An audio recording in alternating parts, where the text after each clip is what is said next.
shelter was begun as an ecumenical work of people in the Watsonville community who saw the need from Catholic Charities' point of view. Women and children were coming to the offices of Catholic Charities and were saying they had no place to stay. They were staying in the libraries and on the street all day. And so Sister Marie Veronica, who was working there, began to work with other churches. They did their research and decided that they would come together and start to raise money to start a shelter for homeless women and children. We became a separate not-for-profit in 1984.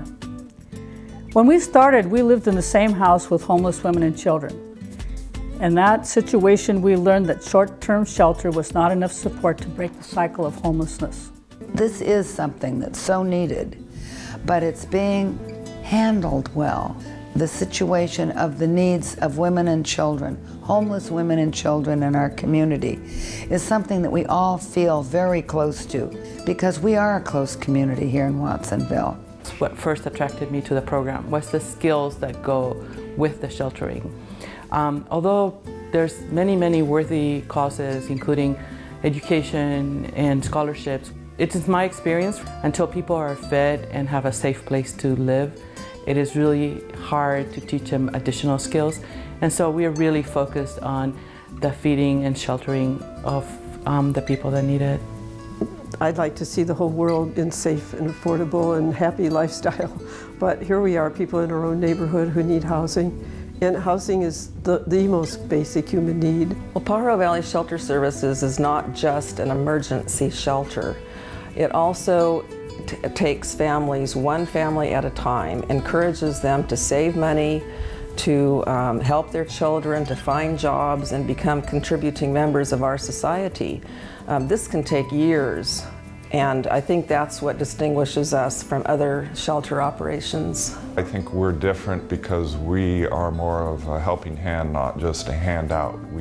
We want to give people the tools to be successful and to avoid homelessness in the future. You start with these individuals at a certain level of need, but you help them to become self-sufficient, so to speak. Instead of just keeping them and helping them, here's a place to stay, here's a place to stay, you actually give them the tools to move forward. And it takes a lot of skills to obtain sustainable housing, and the shelter looks into all of that. They don't just pop somebody into a shelter, but they look at job search skills and education and childcare and money management and personal relations and the whole thing. And they assess their clients very carefully and then try to put together a program for each person that will help them obtain a sustainable and fulfilling lifestyle. I found myself at 25 years old experiencing drugs, and it just progressed after that. I ended up going to jail and came out, started searching for the best shelter that I thought would accommodate me and my situation, and I found Pajaro Valley Shelter. The hardest thing for me was, with my criminal record, there was nobody out there that was gonna hire me. I tried and I tried and I tried for about 9 months, and I finally said, you know what, it's obvious nobody's gonna help me. I'm just gonna stay in school and just let time go so that I can accumulate some good behavior time, so to speak, and then hopefully I could get someone to hire, give me a job so that I can prove myself.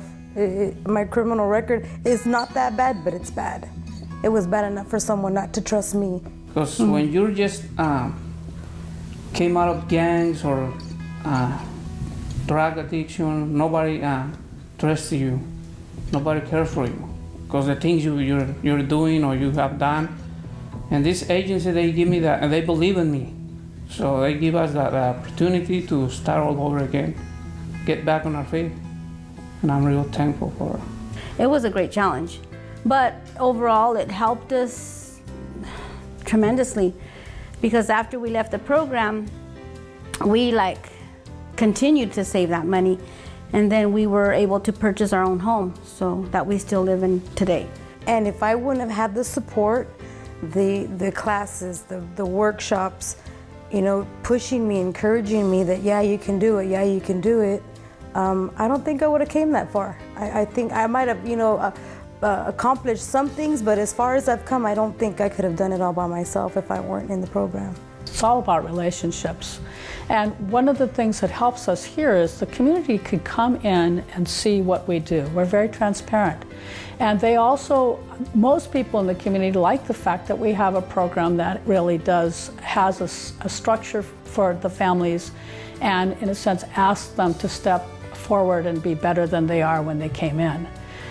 Those relationships with both the donors and the families, as part of what we do, is connect the two. Donors see themselves as related to the families that are in our shelter. When they have the real experience of knowing who the people are that are here, knowing us, and being able to visit us and see what we do, it makes for that relationship connection, and that's how donations flow. Our mission is to provide homeless women and children and families to obtain stable housing through temporary shelter and services. Our vision is to be a model program that helps families end the causes and cycles of homelessness, one family at a time.